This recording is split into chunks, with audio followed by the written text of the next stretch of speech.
মানুষ আসলেই মানুষের অবস্থানকে মূল্যায়ন করে, ভিতর থেকে মানুষকে শুধু মূল্যায়ন করে আল্লাহ রাব্বুল আলামিন। না হলে কি হতো, এই যে এত অন্যায় আমরা করেছি, আল্লাহ পাক কি আমাদেরকে ছেড়ে দিয়েছেন, ফেলে দিয়েছেন, গজবে ধ্বংস করে দিয়েছেন? এই যে আল্লাহ পাক যে আমাদেরকে মহব্বত করেন, ভালোবাসেন, তার প্রমাণ এগুলো। আল্লাহ পাক চান যে আমরা যেন ফিরে আসি।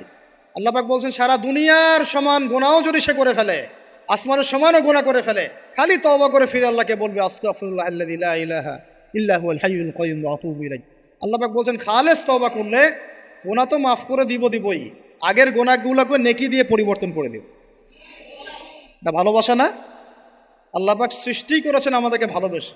কোরআন খোলেন, সূরা সদ পড়েন, সূরা সদের মধ্যে দেখবেন আল্লাহ বলছেন খালাকতু বিয়াদি মা মানাআকা আল্লা তাসজুদা খালাকতু বিয়াদাই, মানে তুমি ইবলিস কেন তাকে সেজদা করলে না যাকে আমি নিজ হাতে সৃষ্টি করেছি। এটা মহব্বতের বহিঃপ্রকাশ না? আল্লাহ আমাদেরকে নিজ হাতে সৃষ্টি করেছেন। আল্লাহ পাকের হাত কেমন এটা আমরা ব্যাখ্যা করতে যাব না।